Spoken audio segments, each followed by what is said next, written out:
आपण पाहत आहात प्रभावशाली न्यूज। आता प्रत्येक बातमी असेल प्रभावशाली।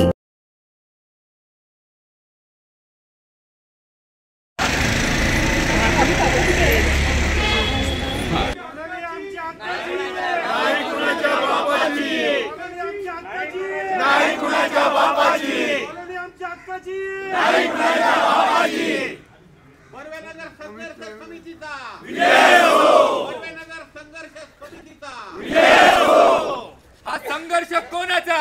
बर्वेनगरच्या विकासाचा। हा संघर्ष कोणाचा? बर्वेनगरच्या विकासाचा। हा संघर्ष कोणाचा? बर्वेनगरच्या विकासाचा। Go back BMC go back BMC go back BMC गो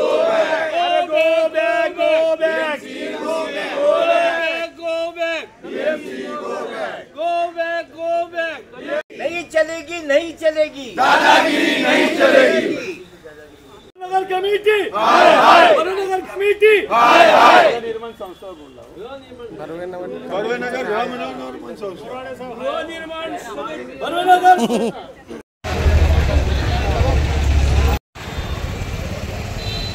नहीं चलेगी, दादागिरी नहीं चलेगी।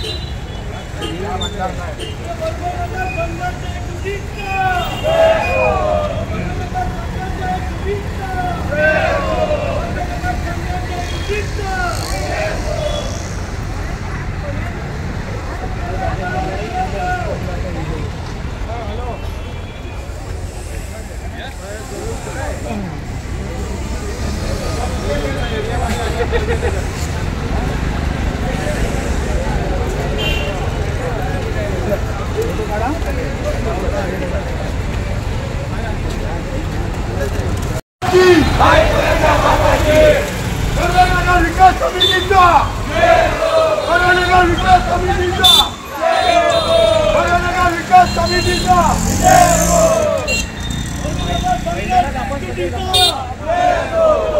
समितीचा बर्वेनगर विकास समितीचा बोलणी आपल्या हक्काची, बोलणी आपल्या हक्काची। या पुढे या, हो पुढे या, बस थांबा इथेच।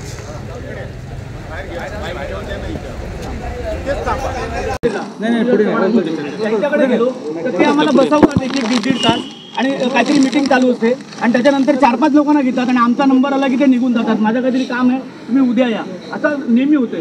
त्यानंतर आम्ही येईना भेटलो, ते काय म्हणाले आम्हाला तिकडचे देव म्हणून साहेब आहेत, ते काय म्हणाले की हे आमचं झाल्यानंतर आम्ही ॲनेक्शनमध्ये जाणार आहोत, बरोबर आहे। पण आमचं असं म्हणणं आहे की याच्या अगोदर आमच्या संस्थांनी इकडे पहिल्यापासून आमचा जो हा चालला आहे, आमच्या संस्थांनी तुमच्याकडे तक्रार केली होती।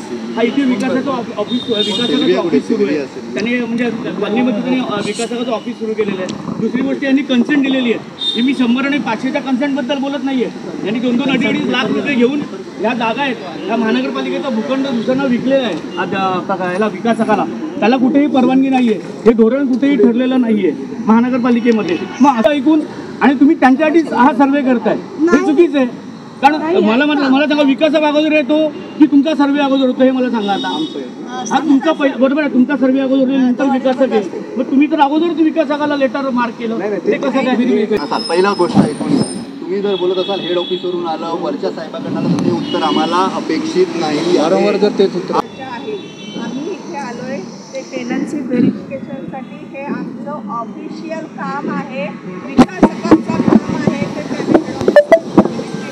त्यांनी जी आम्हाला ऑर्डर दिली त्याप्रमाणे आम्ही आमच्या वतीने इस्टेट डिपार्टमेंट एंड वॉर्डकडून आम्ही ते व्हेरीफाय करायला आलेलो आहोत। एक मिनिट लेटर दाखवतो, टेनन्सी व्हेरिफिकेशनचं काम आहे आणि याच्यामध्ये आमचा डिरेक्ट मी बोलतो एक सेकंड। हे लेटर आहे बीएमसी महानगरपालिका, सगळेच पुढे गेले ना, त्यामध्ये जागा टेनन्सी व्हेरिफिकेशन करतो, हे बोलतात पुनर्विकासासाठी आलोय, बोलतात फर्स्ट स्टेज आहे टेनन्सी व्हेरिफिकेशन।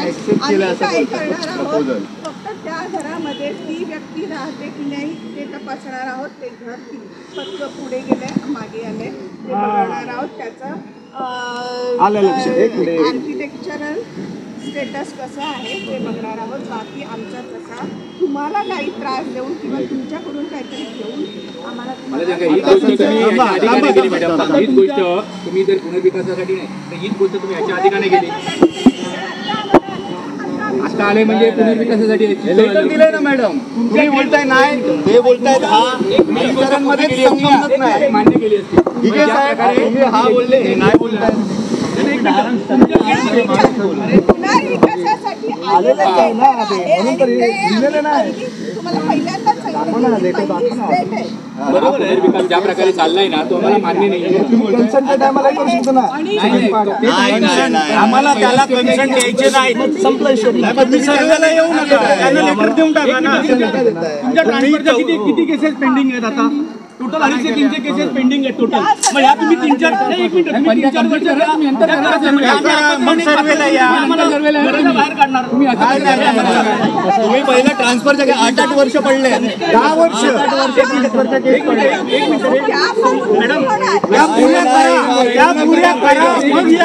आज ॲक्च्युली इथे आपण जमलो आहे, लोकांनी सगळे मिळून एकत्र आले आहेत. त्याला एकच कारण आहे, म्हणजे आज जो सर्वे होणार होता BMCच्या माध्यमातून, त्या माध्यमातून सर्वे करण्यासाठी आमची जी गृहनिर्माण संस्था सोसायटी आहे ती सोसायटी जोर जबरदस्ती करून हा प्रकार चाललेला आहे.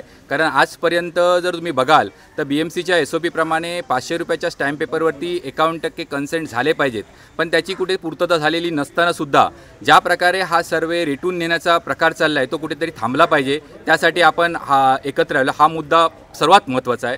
त्याचबरोबर तुम्ही जर बघाल की बर्वेनगर चा विकास होताना कुठल्या गोष्टी महत्त्वाच्या आहेत की ज्यावरून आपल्याला ह्याच विकासकाने गेल्या 6 वर्षापूर्वी 8 वर्षापूर्वी आपल्याला 1260चं घर देतो म्हणून सांगून त्याबरोबर त्यांचं कन्सेंट घेतलं आणि त्यांच्याबरोबर इंडिव्हिज्युअली सगळ्या सभासदांबरोबर ॲग्रीमेंट केलं. पण त्याच 1260वरून आता 2020-21ला ज्या कोविडच्या काळामध्ये तुम्ही जर बघाल तर त्यांनी 711चं एक नवीन प्रपोजल आणलं आणि या प्रपोजलला बर्वेनगरची जी गृहनिर्माण संस्था आहे त्या संस्थेने 180 सभासद उपस्थित ऑनलाईन सभासद उपस्थितीमध्ये ते प्रपोजल पास करून एक रेटून नेण्याचा प्रयत्न केला. हे कुठेतरी थांबलं पाहिजे. 1200 लोक आहेत आणि 1200 लोकांमध्ये आज 180 ते 200 लोकांमध्ये हे प्रपोजल पास करतायत. हे किती घातक आहे ठरतं. आणि मला सांगा, कोविडच्या नंतर तुम्ही जर बघाल तर आज ऑनलाईन मिटिंगच्या नंतर ऑफलाईन मिटिंग व्हायला पाहिजे होती. ते आजपर्यंत त्या प्रकारे मिटिंग घेतली नाही. ती ऑनलाईनच्या मिटिंगमध्ये ते प्रपोजल पास करून घेतलं. म्हणजे मला सांगायचं आहे की लोकांचा हा विश्वासघात आहे. लोकांना जर विश्वासात घेतलं नाही तर काहीच घडणार नाही. 1200 लोकांनी मला सांगा की 200 लोक 1200 लोकांसाठी भवितव्य घडू शकतात काय? तर नाही घडू शकत. तर त्यासाठी हे 1200 लोकांमध्ये 51% BMCच्या पॉलिसीप्रमाणे जर तुम्ही बघाल तर 51% तरी लोक एकत्र यायला पाहिजेत. आणि जर ही 51% एकत्र आली तर काहीतरी विकासाची वाटचाल पुढे चालेल. जो एरिया भेटतोय तो BMCची पॉलिसी काय सांगते? BMCच्या 2 पॉलिसी आहेत, एक 33-7 आणि 33-9. जर 33-7च्या अंतर्गत तुम्ही डेव्हलपमेंट करत असाल तर तुम्ही लोकांना सांगायला पाहिजे की 33-7च्या अंतर्गत अशा प्रकारे तुम्हाला एरिया भेटेल, अशा प्रकारे 51% कन्सेंट गोळा करायला लागतील. किती पॉलिसी असेल, 4 FSIची पॉलिसी असेल. तर हा जो प्रकार आहे लोकांना क्लॅरिटी नाही ह्या गोष्टीची. जर 33-9मध्ये बघाल तर तिथे 60% कन्सेंट लागतं, पण FSI जास्त भेटतो म्हणजे एरिया जास्त भेटण्याची शक्यता आहे. मग ते प्रपोजल 33-9मध्ये का नाही गेलं? हे लोकांचे प्रश्न आहेत. ह्या प्रश्नांची उत्तर कमिटी का देत नाही आजपर्यंत? बरं, तुम्ही आज मला सांगा, ज्या प्रकारे 33-7च्या पॉलिसीच्या अंतर्गत तुम्ही विकास करताय त्या विकासामध्ये नक्की एरिया काय भेटतोय? BMCची पॉलिसी काय सांगते? BMC काय सांगते? तर ते आज 711 जे कमिटमेंट करत आहे ते 711 कुठल्या आधारावर कमिटमेंट करत आहे? काय 711पेक्षा खाली येईल काय? BMCची पॉलिसी 711पेक्षा खाली सांगते. मग नक्की लोकांना घर काय भेटणार आहेत? लोक कशावर विश्वास ठेवणार? ह्या सगळ्या गोष्टीमध्ये लोक संभ्रमात पडलेली आहेत. आणि या संभ्रमामध्ये यासाठी आम्ही लोकांनी एकत्र आलो आहे जेणेकरून लोकांना ह्या सगळ्या गोष्टी कळायला पाहिजेत. आणि त्या माध्यमातून जर बघाल तुम्ही की नक्की काय चाललं आहे, काय होणार आहे आणि काय भेटणार आहे, हे जे 3 प्रश्न आहेत ह्या प्रश्नांची उत्तरं कमिटीकडे नाही आहेत. जर कमिटीकडे उत्तरं नसतील तर लोकांनी एकत्र येऊन हा लोक कमिटीला विचारत आहेत की जेणेकरून ह्या विकासासाठी चांगल्या प्रकारे पर्याय काय असतील. आज 15 वर्ष बघा तुम्ही, हाच विकासक आहे 1260वरून 711वर आला आहे. 711वरून किती खाली येईल ते माहिती नाही. आणि 15 वर्ष त्याच चिखलात आपण आहे. चिखल तिथेच आहे आणि आपण पण चिखलात आहे. मला सांगा, तर चिखल तर साफ झाला पाहिजे किंवा चिखलातून आपण बाहेर आलं पाहिजे. जर हे घडत नसेल तर काहीतरी नवीन कार्य करायला पाहिजे. आणि हे नवीन कार्य करण्यासाठी ही लोक इथे जमलेली आहेत. ही लोक जमलेली आहेत, त्यांना विकास पाहिजे. विकासाच्या अगेन्स्ट नाही आहेत, विकासाच्या विरोधी दिशेने नाही आहेत. त्यांना पण विकास पाहिजे, पण तो प्रामाणिकपणे लोकांना विश्वासात घेऊन झाला पाहिजे. माझे परिवार जो आहे, माझं फॅमिली आहे इथे 1960 पासून आहे आणि आम्ही या विभागात राहतो आहे. इथे आता तुम्हाला सगळ्यांना सांगितलं गेलं की कसं इथे विस्थापित झालेलो आहे आम्ही. त्याप्रमाणे आता आम्ही जो विरोध करत आहे तो गेल्या 9 तारखेला पण या मुंबई महानगरपालिकेने असाच सर्वे करायचा प्रयत्न केलेला, पण त्याला पण आम्ही विरोध केलेला होता. कारण विरोध याच्यासाठी आहे की विकास होतोय म्हणून विरोध नाही आहे, तर विकासाचा जो रस्ता आहे तो कुठेतरी चुकीचा आहे.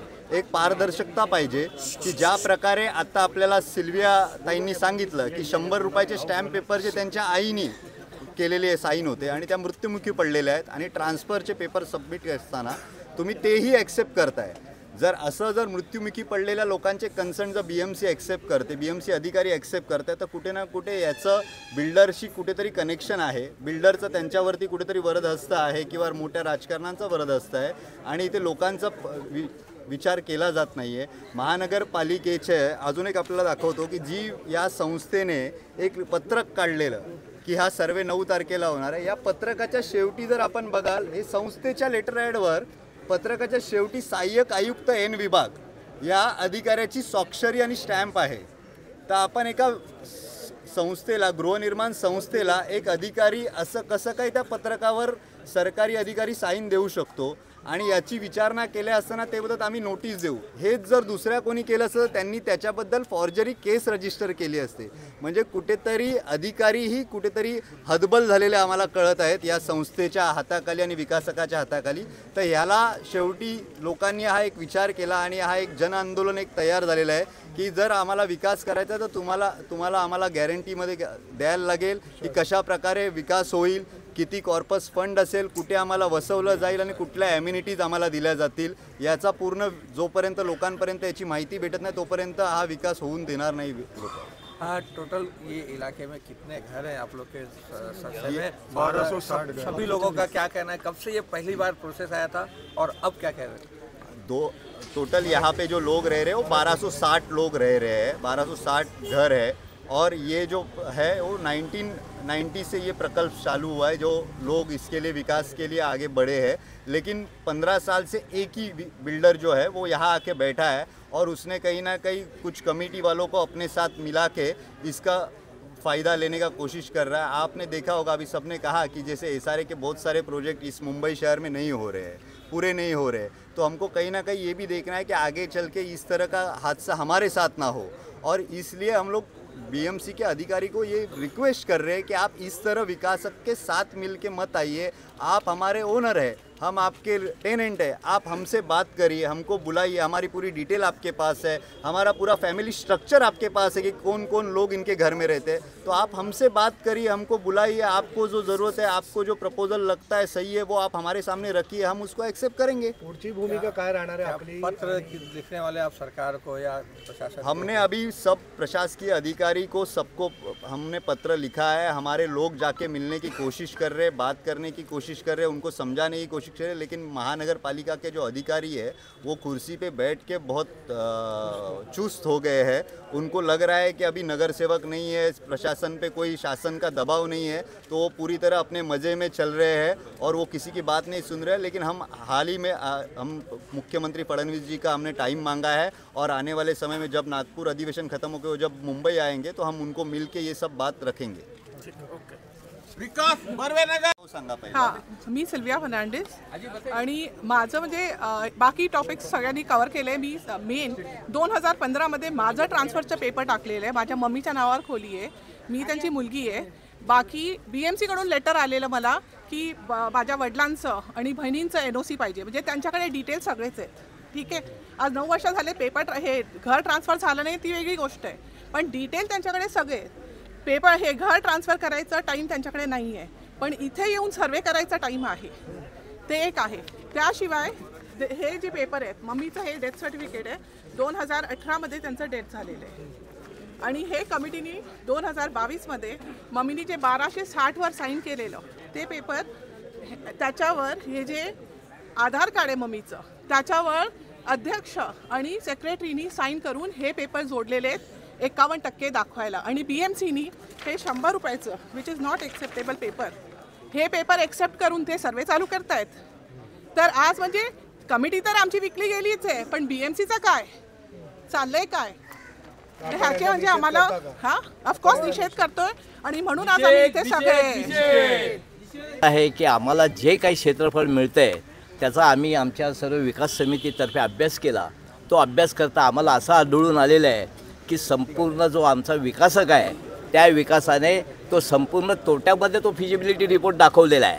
त्याच्यामध्ये व्यावहारिक असं काही ज्ञान त्याच्यात दिलेलं नाही आहे. लोकांना त्यांनी फसवणुकीचा मार्ग या संस्थेने आणि ह्या विकासकाने चालू केलेला आहे. एकतर एवढ्या मोठ्या 48 म्हणजे 42.6 एकरमध्ये जी जागा आहे त्या जागेमध्ये अर्धा भाग BMCचा आहे आणि अर्धा भाग विकासक आणि याचा आहे सभासदांचा आहे. तर ह्या भागामध्ये बांधकाम करताना हा विकासक कमर्शियल बांधणार नाही का? त्या फिजिबिलिटी रिपोर्टमध्ये जराही त्याचा उल्लेख नाही आहे. सेकंडली की ह्या ठिकाणी 25,000पर्यंत 22 ते 25,000पर्यंत जो सेलेबल एरिया चालू आहे स्क्वेअर फीटचा भाव त्या विकासकाने 15,000 हा रुपये ठेवलेला आहे. म्हणजे संपूर्ण त्यांनी जो फिजिबिलिटी रिपोर्ट आहे तो स्वतःच्या फायद्यासाठी आणि विकासकांच्या फायद्यासाठी आहे. आज आमचे 550 त्यांनी स्क्वेअर फीट कमी केले. त्या 550 स्क्वेअर फीटमध्ये बघता जर हा बिल्डरचा फायदा 12,000 कोटीचा होतो आहे तर 12,000 कोटीपैकी संस्थेला जी कमिटी आहे 25 कोटी वाटायला काय हरकत नाही आहे. मी स्पष्ट बोलणारा माणूस आहे. मला कोणाची हे नाही. माझं घर आहे ते सुरक्षित राहिलं पाहिजे. सर्वांची घरं सुरक्षित राहिली पाहिजे आणि ह्या पुढे आमचं जे कार्य आहे ते कार्य असंच चालू राहणार आहे आणि आम्ही सर्व संगनमताने याला विरोध करत आहोत आणि विरोध राहणारच. माझं नाव अंकुश तोत्रे. मी बर्वेनगर J2 कॉलनीमध्ये राहतो आहे मी. तर आता बरेचसे जवळजवळ 90% मुद्दे 99% मुद्दे ह्या लोकांनी सर्वांनी कव्हर केलेले आहेत. तर मला एक मुद्दा सगळ्यांच्या निदर्शनात आणून द्यावासा वाटतो. तो म्हणजे असा की हा जो विकास आहे नुसता तो अनेकांता बिल्डर 15 वर्ष 20 वर्ष आपण नुसता नाचवतो तसं होता कामा नये. आणि ह्या सगळ्याची जी गोष्ट आहे ती म्हणजे टेंडर काढून आपला जो काय अभ्यास आहे या बर्वेनगर कॉलनीचा तर तो सगळा अभ्यास आणि टेंडर जर आपल्याला काढता आला इकडे तर आपल्याला चांगला ऑफर पण मिळेल आणि चांगल्या गोष्टी ॲम्युनिटी सगळ्या गोष्टी आपल्याला वापरायला मिळू शकतात. तर याच्यावर सर्वांनी फोकस द्यावा आणि तशा प्रकारे कार्यवाही केली तर सगळ्यांचं चांगलं होईल असं माझं मत आहे. बस मी तुषार रघुनाथ कारेकर. मी 2009 ते 14पर्यंत कार्यकारी सदस्य म्हणून कार्यरत होतो. त्या काळामध्ये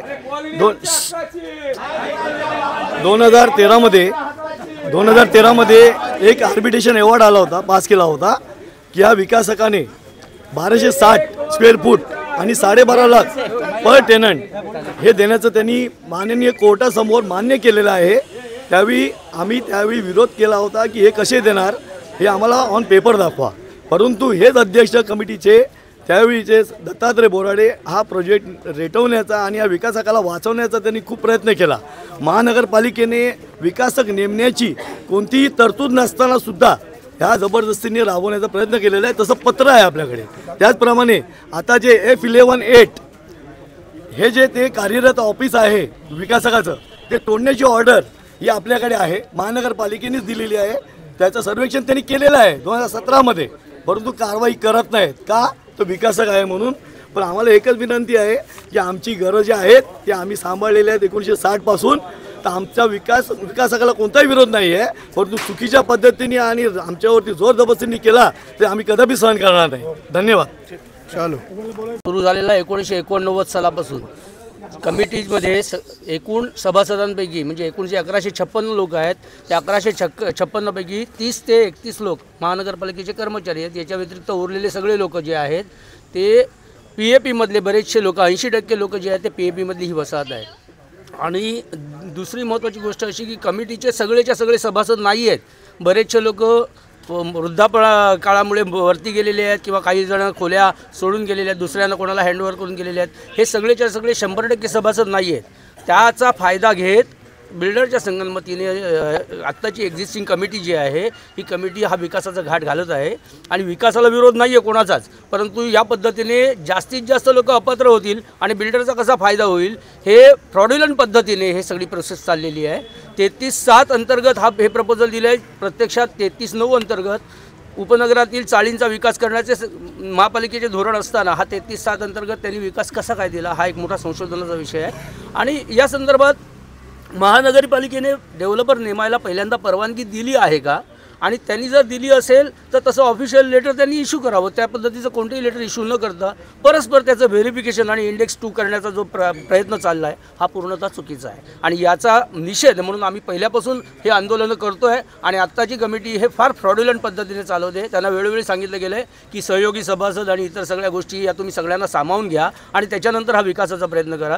कारण यातले PAPचे मेजर लोक असल्यामुळे यातला एकही जर मेंबर कोर्टामध्ये गेला तर हा सगळा विकास रखडू शकतो आणि रिकामे केलेले लोकांना रस्त्यावर येण्यास लागू शकतं. म्हणून याचा जाहीर निषेध. किती टक्के लोक विरोधात आहेत तुमच्यासोबत आहेत? ऑलमोस्ट 80%. ज्यांनी कन्सेंट दिलेले आहेत त्यांना फक्त विकास पाहिजे म्हणून त्यांनी कन्सेंट दिलेला आहे. त्यांचा प्रॉपर प्रोसिजर जी आहे ती फॉलो नाही करत. याच्यासाठी त्या आता आमच्यामध्ये उभे असलेल्यांमध्ये पण काही जण 500 रुपयाच्या कन्सेंटवर दिलेले कन्सेंट लोक आहेत. तर त्याच्यामुळे लोकांना अंधारात ठेवून या सगळ्या गोष्टी प्रक्रिया चालली आहे. लोकांना विश्वास देण्याची प्रक्रिया होत नाही आहे. ओके धन्यवाद. K14 रूम नंबर 3 इथे राहतो आणि जवळजवळ ह्या कॉलनीमध्ये 54 वर्षापासून राहतो आहे काय. आणि माझे आईवडिलांचा रूम होता आणि मला असं कळलं की आमचे आईवडील पूर्वी शिरा बाजार गिरगाव ह्या अशा म्हणजे साऊथ मुंबईसारख्या ठिकाणी राहत होते. जर आम्ही स्थलांतरित आहोत, जर आम्हाला जर तुम्हाला पुनर्विकासच करायचा आहे, महानगरपालिकेला एक विनंती आहे की जिथे आमची जुनी घरं होती तिथे आम्हाला द्या ना, तिथे द्या बस. आज तिथे तिथला रेट काय तो बघा. आणि आज विकासकाने आमचा रेट 15,000 रुपयाचा लावलेला आहे. बस एवढंच मला